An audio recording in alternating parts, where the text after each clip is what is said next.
Good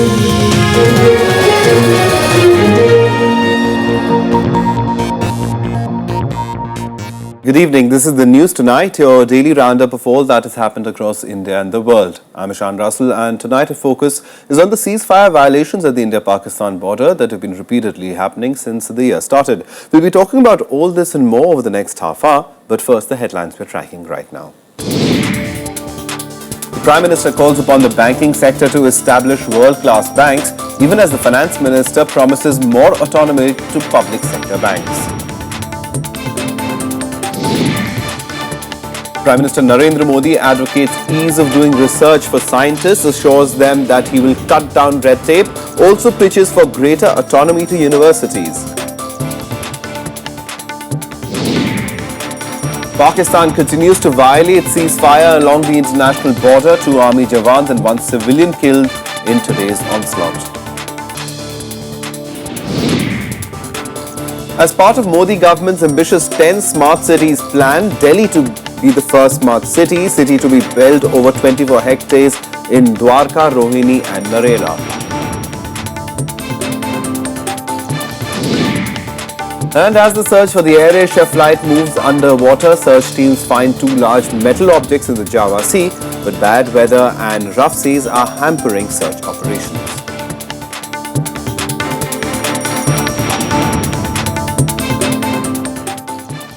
All right, the top story today is, of course, the 2-day banking retreat that has been going on in Pune, where both the Prime Minister and Finance Minister Arun Jaitley were participants today. And the Finance Minister Arun Jaitley, speaking over there at that conclave today, promised more autonomy to public sector banks and asked banks to create a roadmap for sectoral overhaul themselves.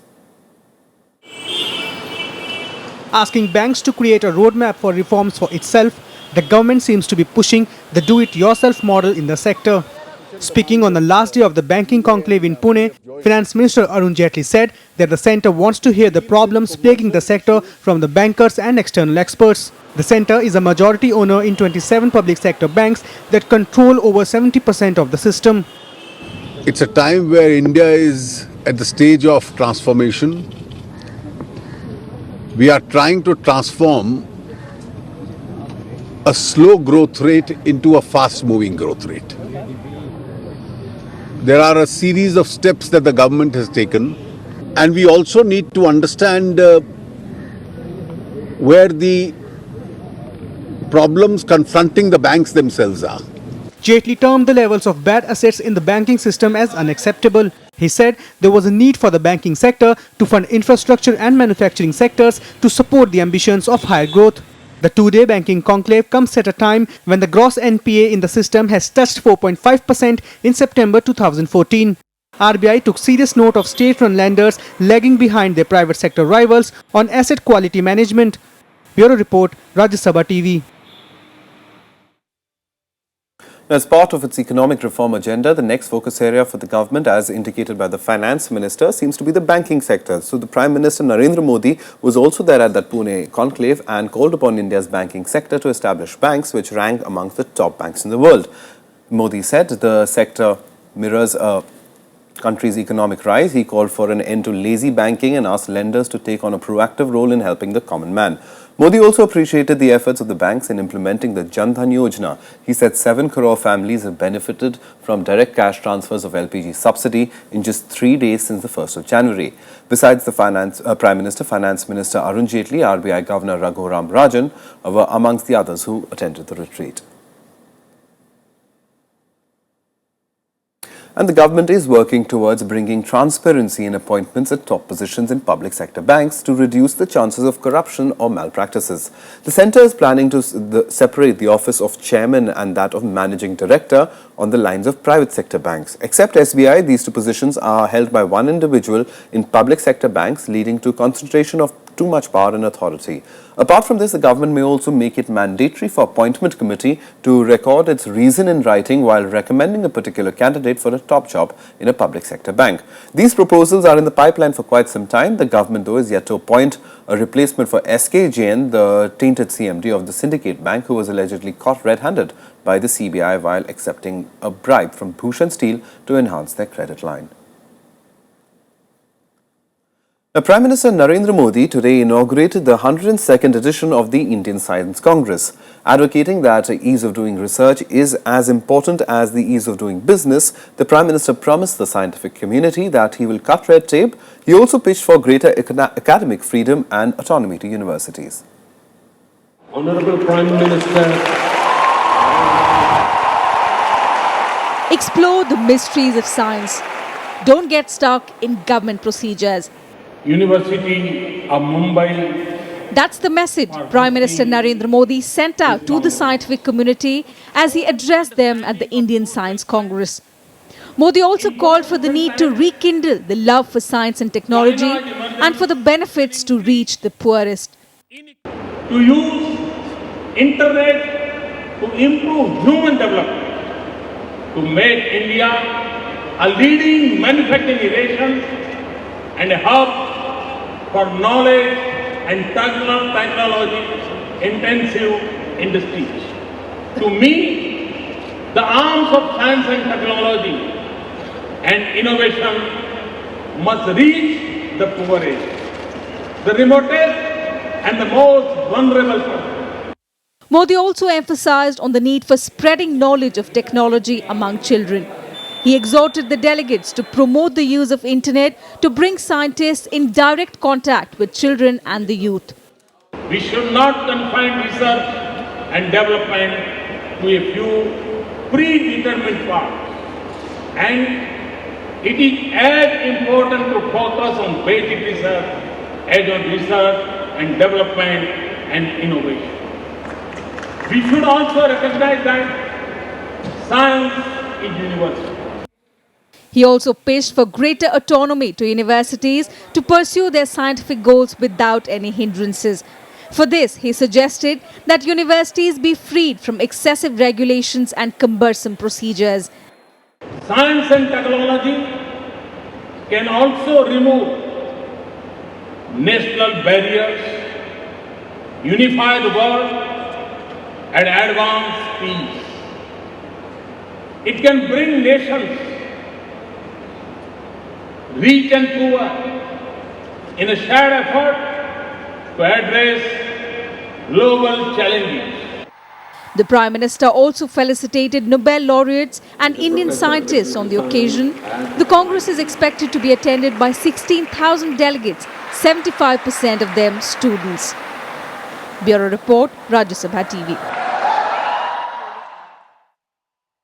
Now, 2 army jawans and 1 woman have been killed in the latest round of ceasefire violations by Pakistan along the international border. 8 civilians are also reportedly injured as the Pakistani troops targeted border villages and 13 border outposts in the Kathua and Samba districts in Jammu and Kashmir. Ceasefire violations from the Pakistan side have triggered a wave of panic in the border villages. Pakistan has been resorting to mortar shelling on several Indian border outposts and also targeting villages along the border. The latest round of firing by Pakistan started on New Year's Eve. It has so far claimed 4 lives, including that of 1 civilian, and left 9 injured.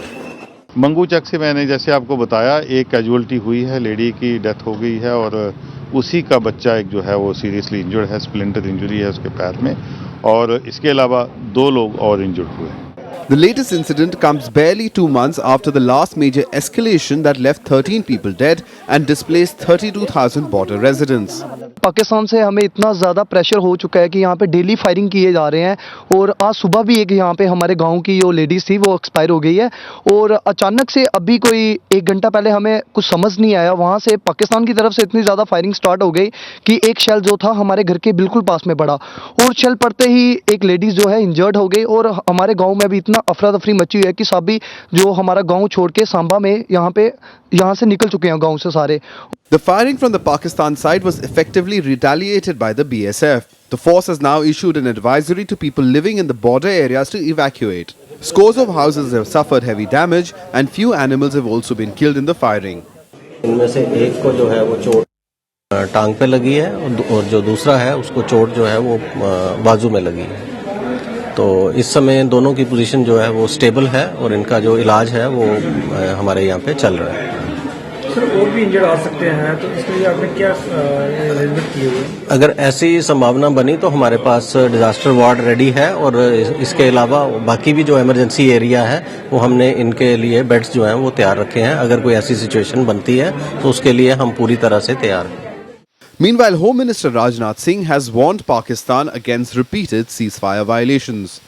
देखिए, पाकिस्तान हमारा पड़ोसी देश है। हम ये चाहते हैं कि पाकिस्तान के साथ हमारे बेहतर रिश्ते हों। अपना हाथ आगे बढ़ा रहे हैं पाकिस्तान से दोस्ती के लिए।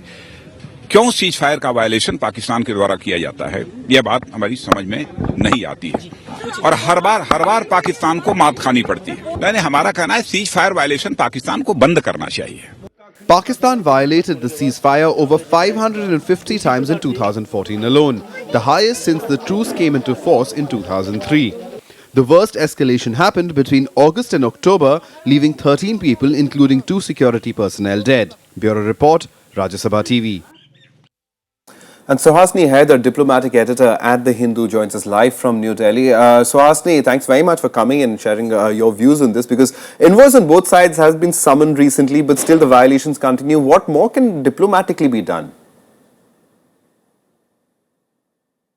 Well, certainly it seems like, Ishan, the situation is escalating. It's not just at that diplomatic level. Yesterday, we saw a letter written by the Pakistani National Security Advisor, Sartaj Aziz, to the External Affairs Minister, Sushma Swaraj. Today, Ms. Swaraj has written back to him, completely denying Pakistan's allegations that India in any way fired on soldiers who had come for a flag meeting. In fact, India is now saying that there was no seeking of a flag meeting or any kind of contact at the platoon level, as Pakistan has been alleging.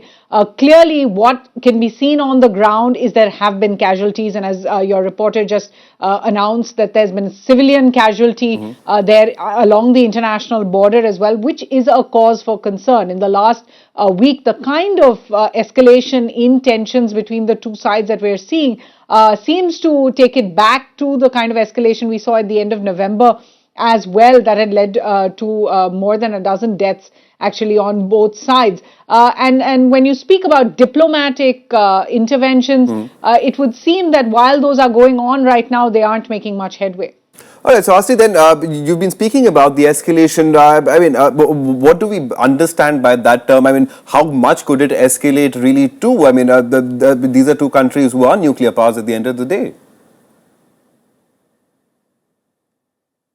Absolutely. And, when we're speaking about the escalation, what seems to have become a special point of concern has been that the firing from the Pakistani side is coming on what India believes is the international border, in the Jammu sector in particular, which is unprecedented. It's certainly unprecedented to have these kind of allegations also that India would have engaged in any kind of cold-blooded killing. That's what Pakistan has accused India of firing on soldiers that came for a flag meeting. Now, India has completely rejected all those charges. Pakistan had demanded an inquiry. External Affairs Minister Sushma Swaraj took a day, ascertained the facts, and has returned with a very detailed response to the Pakistani allegations. That letter just went out this evening to Pakistan, and it remains to be seen whether whether this will in fact close that chapter and allow the diplomats on both sides to continue trying to find some kind of a ceasefire.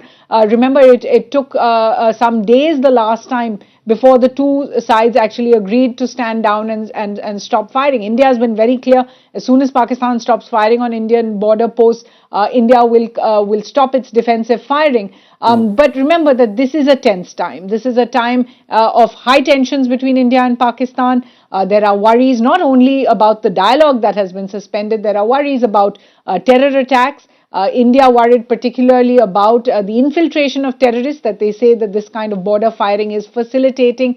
Now, and finally, we are looking at a higher security situation ahead of US President Obama's visit here next Yes, in fact, I was just about to come to that, that President Obama would be the chief guest at the Republic Day function this year. So, I mean, is this an opportunity for the Indians to tell the Americans that we told you this about Pakistan all the time? Well, certainly the border tensions between India and Pakistan, of course, it's a bilateral issue, but they will if this trend continues, overshadow the American visits to India this month. Remember, Secretary of State Kerry is also visiting India earlier. He's coming to Ahmedabad to the Vibrant Gujarat summit there. Right. We also understand he is visiting Pakistan this month to lead the strategic dialogue there. And if these tensions continue, they are likely to come up in those meetings as well. All right, we'll leave it over there. So, Rajya, thank you very much for coming in and sharing perspective on this particular issue. Well, moving on now, coastal security has been stepped up a day after details of a blown-up Pakistani vessel emerged. Security is especially strict around the Gujarat coast, where explosive-laden boat went down with 4 occupants. The Coast Guard, which chased the ship on New Year's Eve, came out with more details of the operation today. However, Pakistan rejected any role in this incident.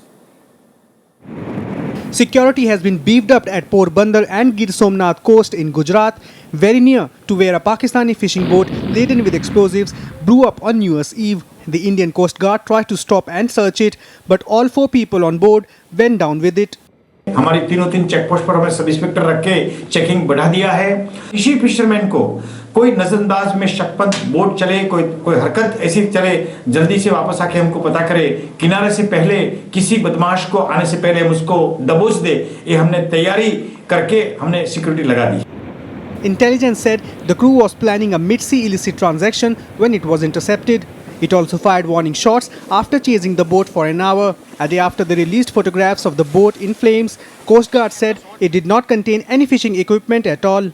पर रुकने के बाद उसमें कोई response नहीं था, फिर भी उनको बोलते रहे, लेकिन 2 और 3 घंटे की चेस के बाद और इन सब चीजों के बाद सडनली हमें उस बोट की तरफ से आग की लपटें दिखाई दी। उन्होंने अपने आप को ब्लो कर लिया एंड आफ्टर दैट पूरी एजेंसीज का आपस में इन्वेस्टिगेशन चल रहा है, तो देखते हैं कि हम किस तरीके से पहुंचते हैं। Pakistan has rejected the reports of the incident. Its Foreign Office alleged propaganda to tarnish Pakistan's image. Foreign Office spokesperson Tasneem Aslam claimed no boat from Karachi had gone to the open seas. Back home, the opposition parties have demanded more details of the incident. Literally get to the bottom of this by going down to the sea level and tracing the remnants of this boat to find out what was the origin, who sent it, why it was sent, what was the purpose. Definitely, it is a very serious development, and already the intelligence agencies have seized upon the matter. There should be thorough investigation. But the centre is taking no chances with US President Barack Obama scheduled to visit this month. India's vulnerability to attacks along the coastline was exposed during 26/11 attacks. The centre has upgraded coastal security, spending money on patrol vessels, helicopters and building a coastal radar network. Bureau Report, Rajya Sabha TV. Time for a very quick break right now, but coming up on the other side, the PDP and the BJP to begin formal talks on government formation this week.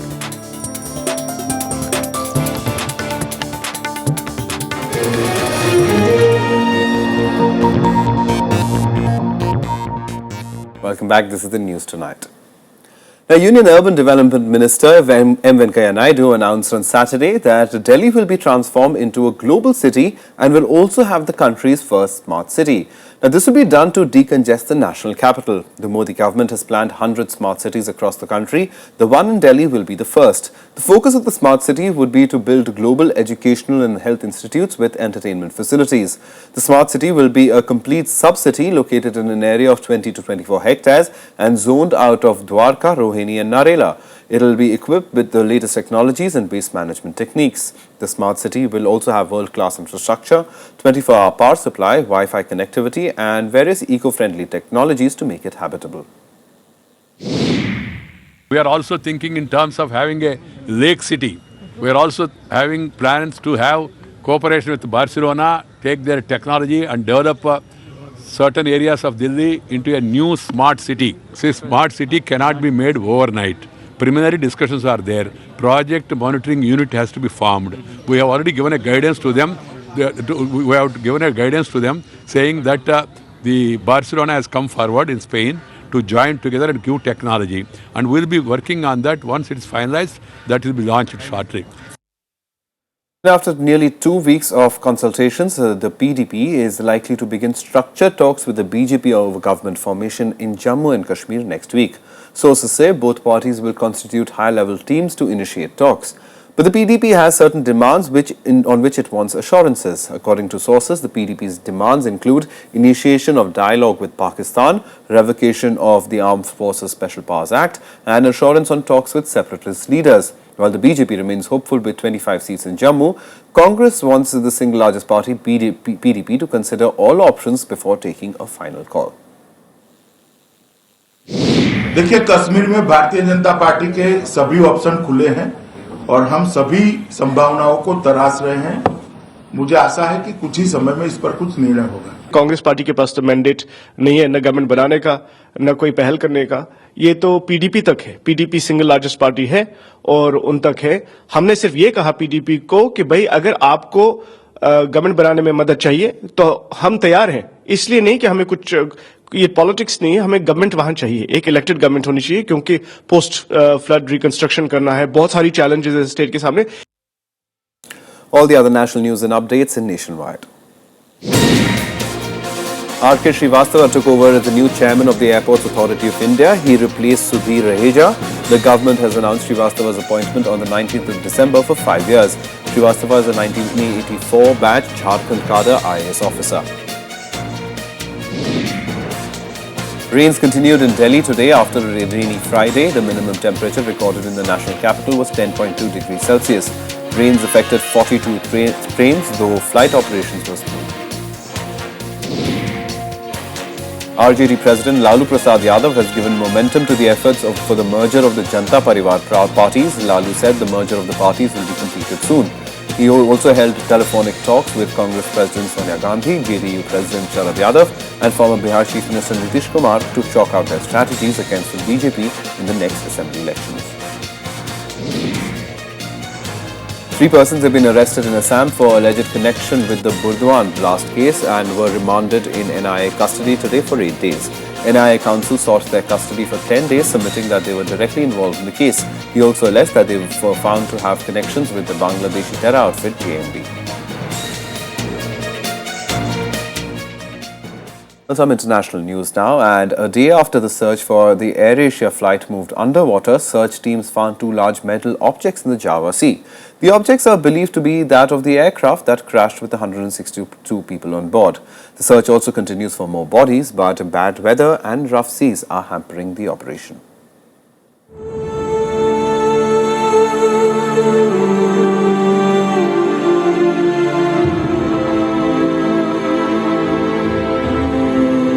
Rescue teams have reportedly found what appears to be the remains of AirAsia plane that crashed into the Java Sea with 162 people on board last week.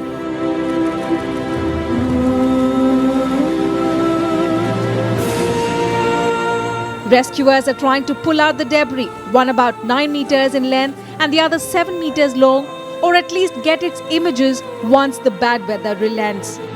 An oil slick near the objects further suggests that the AirAsia aircraft went down somewhere in that area. Berhasil mendeteksi objek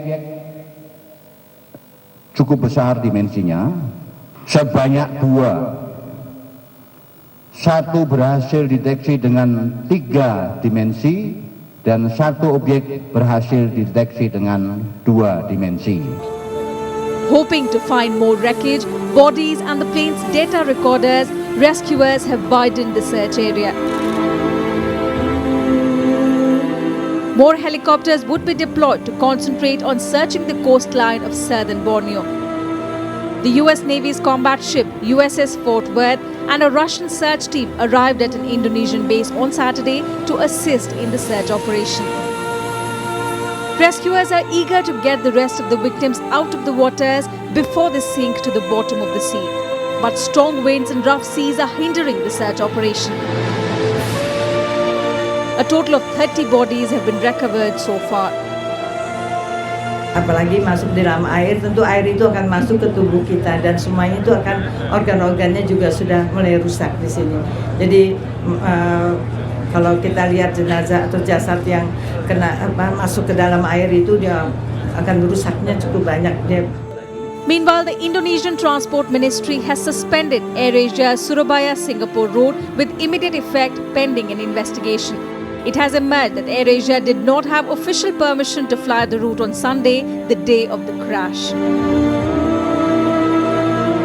Bureau Report, Rajya Sabha TV.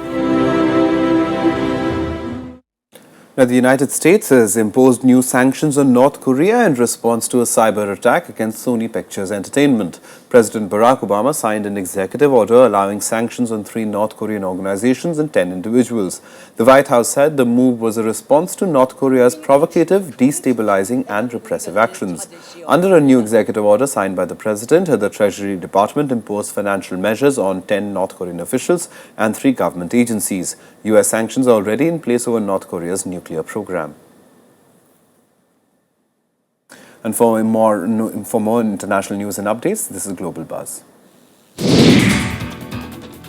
A ship carrying hundreds of Syrian refugees arrived in the Italian port of Colabro today. The ship was abandoned by its crew in rough seas of Italy's south coast. Italian sailors managed to take control of the vessel named Ezadine on Friday after landing on it by helicopter. This is the second incident within 3 days where a cargo ship is left on course to crash into the Italian coast. The Syrian Observatory for Human Rights group has reported that more than 76,000 people were killed in Syria's brutal conflict last year since the war erupted in 2011. The report documented deaths of nearly 18,000 civilians in 2014, including 3,501 children. However, the United Nations report shows a slight difference in the figures, claiming civilian death toll in Iraq to be at least 12,282 in 2014. Thousands of Australians fled their homes as wildfires raged across the south today. Dozens of homes were destroyed as large uncontrolled fires burned through the Adelaide Hills in South Australia. More than 500 firefighters and 14 aircraft have been battling the blaze since Friday. 6 homes were destroyed by the fires in South Australia and Victoria states. However, no serious injuries have been reported so far.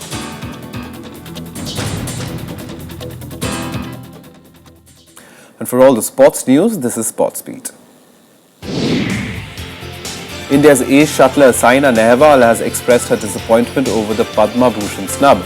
Saina's name was recommended to the Sports Ministry last year by the Badminton Association of India, but the ministry decided to pick 2-time Olympic medalist and wrestler Sushil Kumar for the award. Saina said that Sushil was not eligible this year. Sushil Kumar had received the award in 2011, less than 5 years the norm to be eligible for the honour. Australian fast bowler Mitchell Johnson is doubtful for the 4th and final test against India due to a hamstring injury. The injury forced Johnson to miss the team's practice session. Mitchell Starc and Peter Siddle are the likely replacement if he fails to recover in time. The last test will be played at the SCG on the 6th of January. Former Sri Lankan captain Kumara Sangakkara became the fastest player to reach 12,000 runs in Test cricket. He achieved the feat in his 224th Test innings, becoming only the 5th player to do so. Sangakkara reached the landmark during the first innings of the second Test against New Zealand. He was quicker than Sachin Tendulkar, Ricky Ponting, Jacques Kallis and Rahul Dravid, who have scored more runs in the history of Test cricket.